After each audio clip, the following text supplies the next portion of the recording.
Morning, church. The scripture reading this morning will be coming from Ecclesiastes chapter 6, verses 1 through 12. And the word says, "There is an evil that I have seen under the sun, and it lies heavy on mankind. A man to whom God gives wealth, possessions, and honor, so that he lacks nothing of all that he desires. Yet God does not give him power to enjoy them, but a stranger enjoys them. This is vanity. It is a grievous evil. If a man fathers 100 children and lives many years, so that the days of his years are many, but his soul is not satisfied with life's good things, and he also has no burial, I say that a stillborn child is better off than he. For it comes in vanity and goes in darkness, and in darkness its name is covered. Moreover, it has not seen the sun or known anything, yet it finds rest rather than he. Even though he should live 1,000 years twice over, yet enjoy no good. Do not all go to one place? All the toil of man is for his mouth, yet his appetite is not satisfied. For what advantage has the wise man over the fool?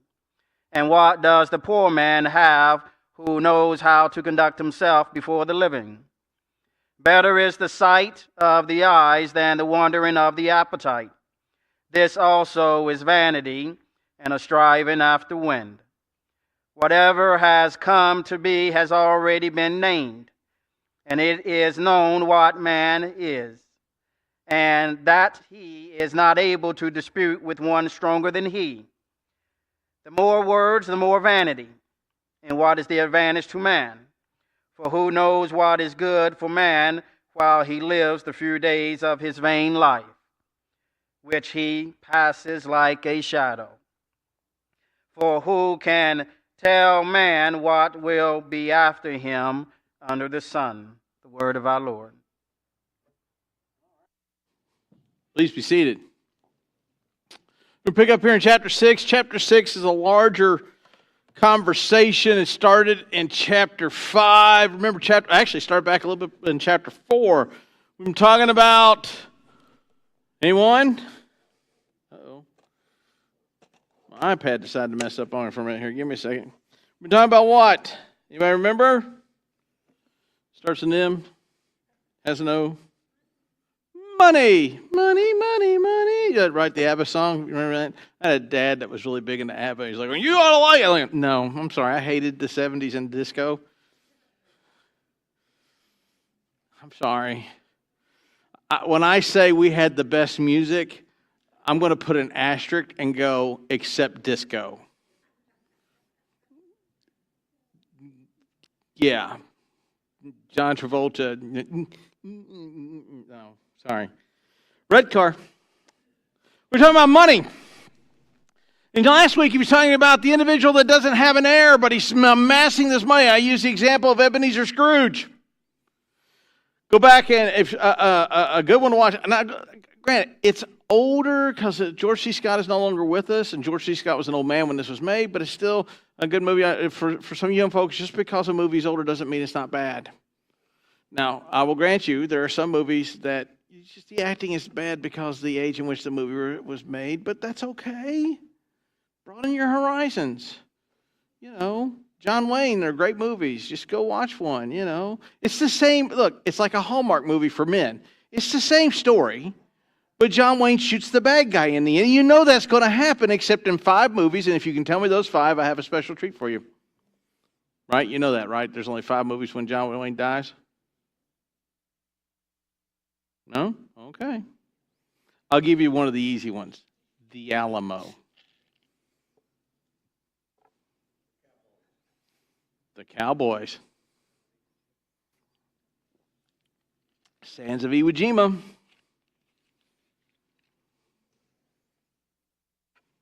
I'm not going to pursue the rest. I'm young for you. Brother Kerry probably knows. Brother Kerry, like, I'm not getting into that. Anyhow. But the movie with George C. Scott is actually one of our favorites to watch around the holiday season. And when we first showed it, it terrified the girls because we wanted to warp them when they were young. But we watch it every year. It's good. And one of the great takeaways about it is Ebenezer Scrooge was a wealthy man, but his wealth cost him everything because he let it. He amassed wealth for the sake of amassing wealth. He didn't do anything with it. And if you follow the story, you probably know your Dickens. I'm not going to ruin it for you because you should know this because you went to public school. Ebenezer Scrooge is visited by 3 ghosts, spirits, and the last one they see where everybody's reveling in his death, and they're selling off his things, and everyone else is enjoying his things, but he is not because they're selling it off. Well, that's Ecclesiastes 4 and 5 and 6. The amassing of wealth for the sake of wealth to do nothing with. Because here's the thing is, when people have that mindset, what happens is, turn these lights down a bit. I feel like I'm a burger at McDonald's because Whataburger's burgers are made fresh daily, not in and outs. Okay. All right. California. There we go. Trump card. Anyhow. The story with Ebenezer Scrooge is he was so miserly that all he did was amass wealth, didn't do anything with it. And a lot of times we do that. We may not do it with money. We may not do it with money. There are some people who do it with cars.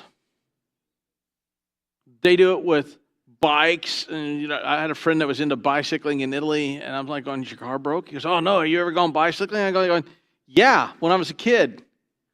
And apparently you have to get like these little tiny tires. And I look at those tires, I'm like, there's no way you're holding up me. I don't know how you do it. But anyhow, he had the cycling outfit that when he put it on, I'm like,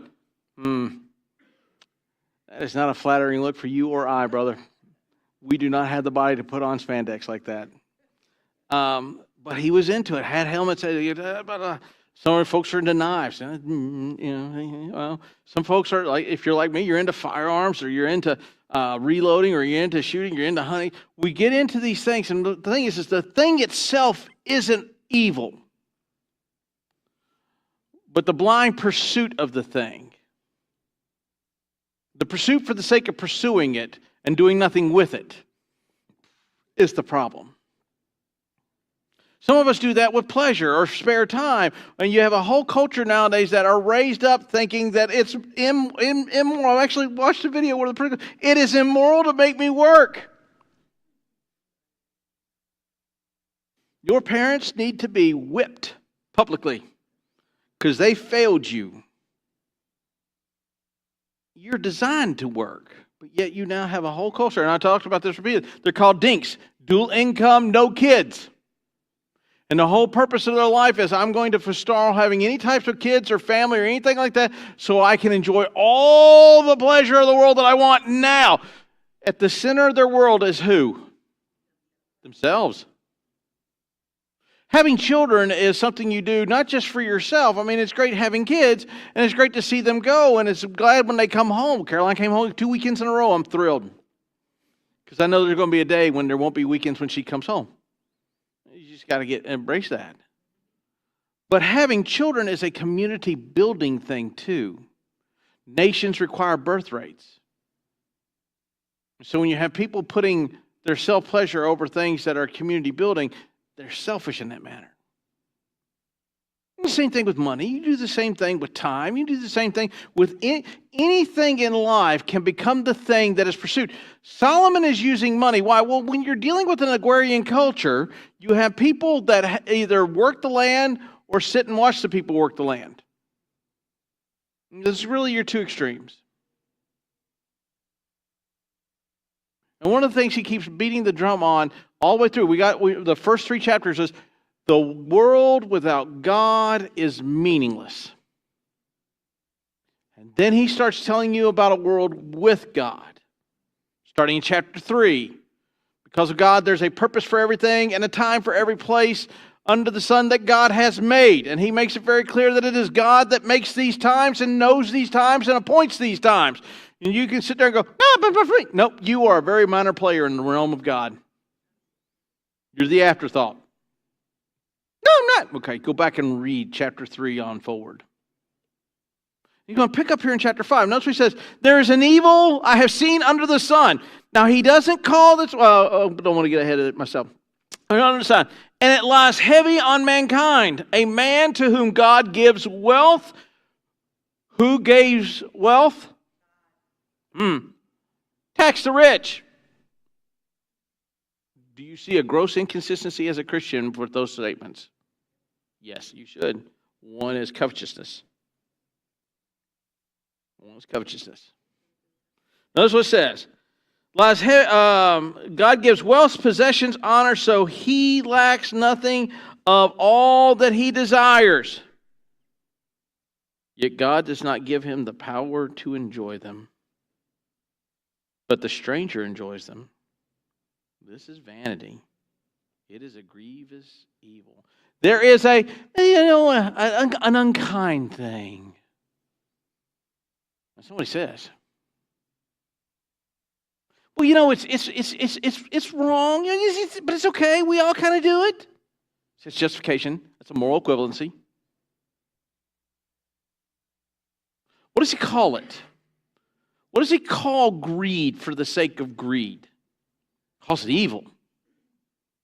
He's been calling it evil for a while. Why? Because who gives what? Everything you have, this is the thing that you need to grasp.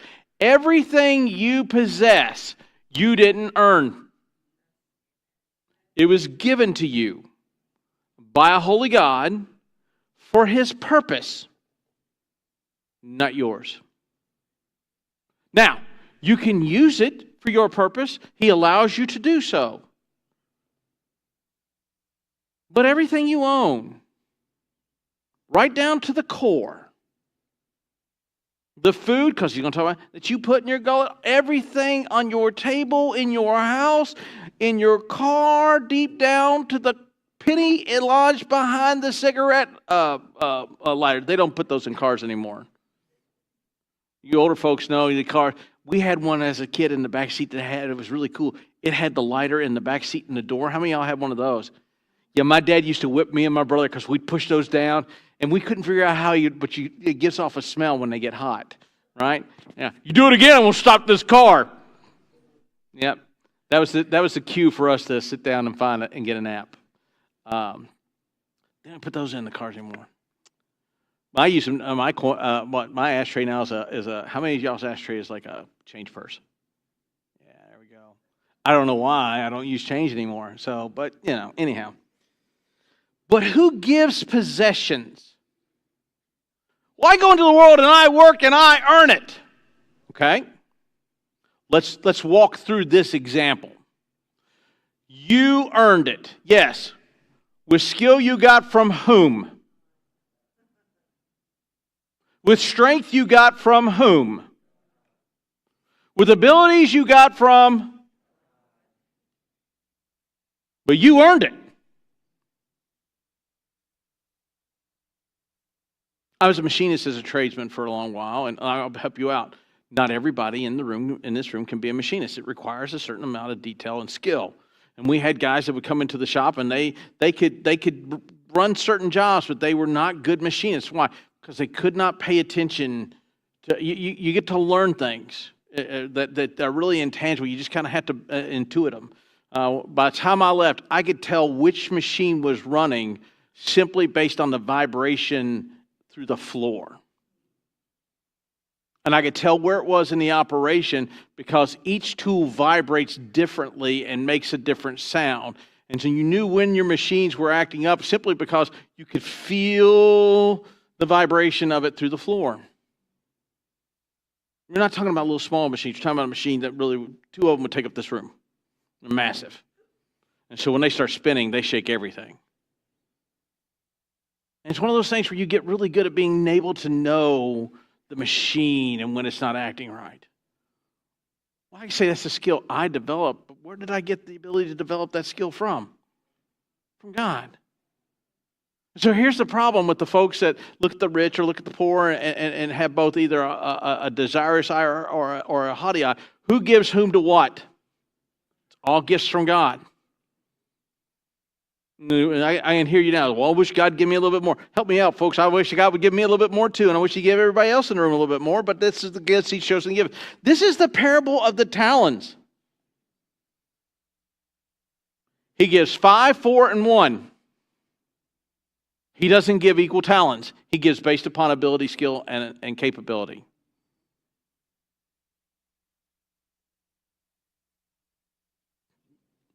A man who God gives wealth, possessions, and honor so that he lacks nothing. Everything that he could possibly want, he can achieve. He has the physical capability of getting it. He has the money to be able to buy it. He has the intellect to be able to use it. Notice what he says. All that he desires, yet God has not given him the power to enjoy it. Why? Because he can't enjoy it. You go back up and read the section above about the man who didn't have any kids, but he worked slavishly for all that money to where he was going to leave it to no one, and no one was going to be the beneficiary of that. And it goes back to the question, what are you ultimately building in your life? Because here's the thing, we think that we have to have great riches to build things. Let me help you out. Do you know how you build a great life? Invest in your children. I'm not talking money, time. Your kids are going into a world that is hostile towards your worldview, not just hostile, violently hostile towards your worldview.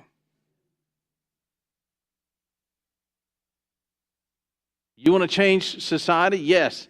I think we should all be sharing Jesus Christ, but also teach your kids to share Jesus Christ to the world in which they come. Why? Because what the culture is hoping is that you stop showing your kids how to lead people to salvation. Why? Because then they stop. It's great to make money. Don't get me wrong. I like a little cash. I know this is weird. Help me. I'm going to help. Remember Dylan? Dylan thought cash was weird. Carrying cash in your wallet was weird. He's like, I just Venmo it. I'm like, I'm not Venmoing you squat. I was watching Tulsa King the other night, and he goes to send a package, and he goes, debit or credit card? He goes, cash. He goes, oh, no, we don't take cash. He goes, what do you mean you don't take cash? I've been in that situation, we don't take cash. I'm like, what do you mean you don't take cash?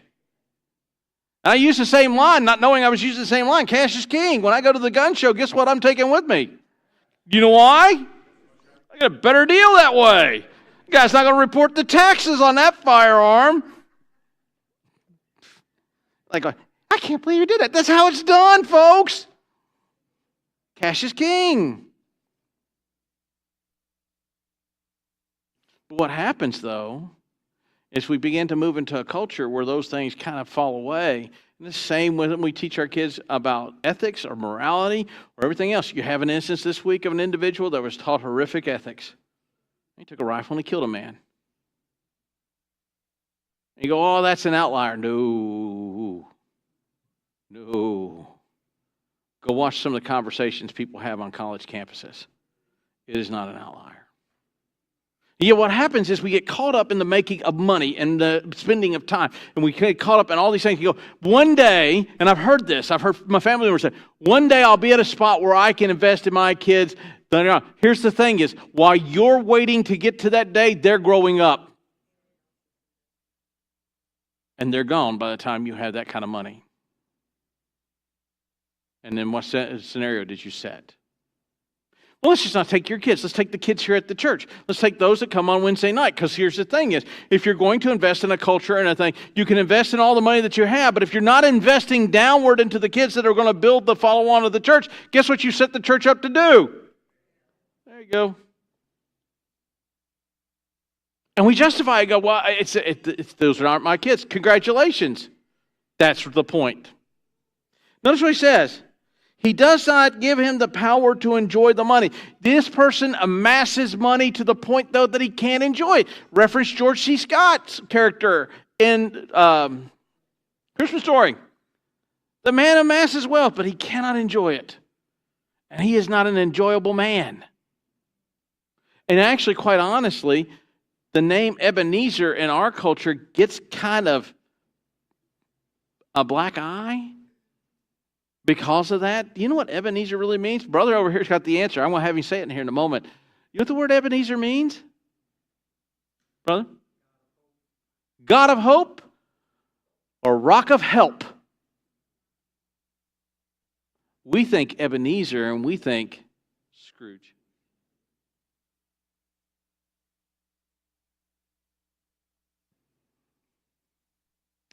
But a stranger enjoys them. This is vanity and a grievous evil. He starts off by calling it evil. He then says it's vanity. Vapor. Mist that's transitory, mist that you just do that and it goes away. We're starting to see that now in the morning time. We wake up and occasionally, if it's cool enough at nighttime and enough water's on the ground, when you're going out towards Temple, then that low spot, there's usually what? Fog. By midday, is the fog still there? No. I put a cap on my coffee cup so I can keep my coffee hot. How do I know my coffee's hot? Steam. Well, if I leave the lid off of for long periods of time, will it stay hot?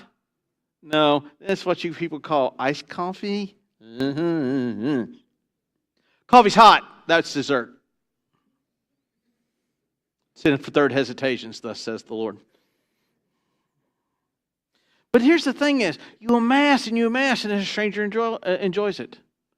We don't build as a congregation and then somebody else enjoys the facility. We don't build as a family and somebody else revels at the fact of our destruction of our children. We have all the stuff that we have that we pursue, but are we pursuing the things of God? Or are we amassing time or wealth or things just so we can amass them?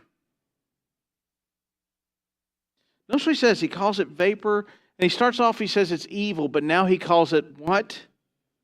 A grievous evil. Money that can be used for God's kingdom is hoarded and extorted. Time that we can use for building families is misused and misapplied. Gifts and talents that can be utilized in God's kingdom and in His building are withheld. Why? Well, I don't like working with kids. I don't like working with your kids either. I'm going to help you out. If it was based upon liking kids, it has nothing to do. Why? Because here's the thing is, while everybody's kid is cute to them, not everyone's kid is cute. You'll never go up to a parent and go, "Why, gosh, that is one ugly baby." Well, I'll be nice and polite. But when we get alone, we're all like, "Did you see that kid? Oh my gosh." I'm kidding. We don't do that. Yeah, you do. Yeah, you do. We invest in things that have value. And we're willing to look at money as having value, but not looking at the kids that are the future for the church as having value. Or the work at the church that has value. Because that a grievous evil. Why? Because you're taking the thing and the gift that God has given you and you're hoarding it for you, not for the glory of God. That's what he's saying. If a man fathers 100 children and lives many years, so that the days of his years are many, but his soul is not satisfied with life's good things, and he also has no burial, but says, burial. I say a stillborn child is better off than he. For it comes in vanity and goes in darkness, and in darkness its name is covered. Moreover, it has not seen the sun or knows anything, yet it finds rest rather than he. Even though he should live 1,000 years twice over, yet enjoy no good. Do not all go to one place. If a man has hundreds of children, lives thousands of lifetimes, and yet has a mindset of greed and amassing, selfish self-centeredness, with his time, with his talent, with his time, with his tithe. His time is spent amassing wealth. Why? To amass wealth. And he's got thousands of children, but his children are not going to benefit from it. Why? Because he's not going to leave it to them.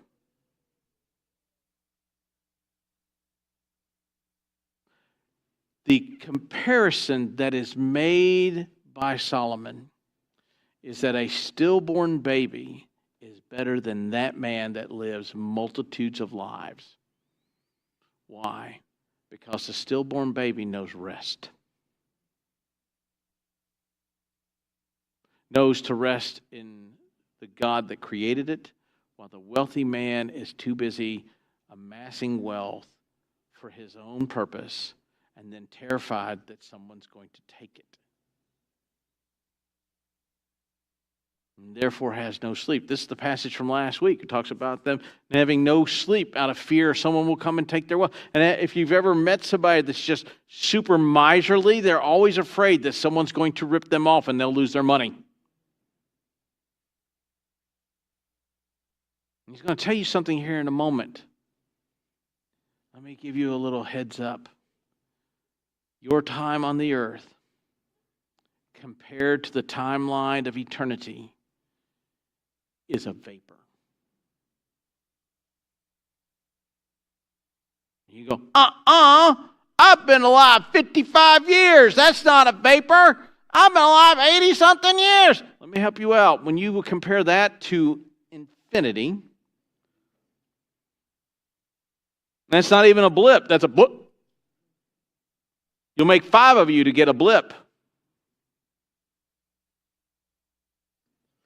He has no burial. His soul is not satisfied with life's good things. There are good things around that he cannot enjoy them. He cannot partake in them. Why? Because it's about where money goes or where his time goes. And you've all met somebody that's like that, that's miserly with their money or their time. They're not fun to be around. Why? Because they can't enjoy it. I watch people that cannot sit still. I was like that when I first joined the Army, because in the machinery world, your world runs on a clock. When you punch in that morning to the time you leave, you are behind all day. And you are playing a game of catch-up all day. Your parts have to hit a pan within a certain amount of seconds, and they have to be within tolerance. If they're not, for every moment that machine is down, that's thousands of dollars that you're losing. So you are constantly racing the clock to make money. So when I joined the Army, I go with the battalion staff to what's known as a SRP site, a site where you get ready to deploy.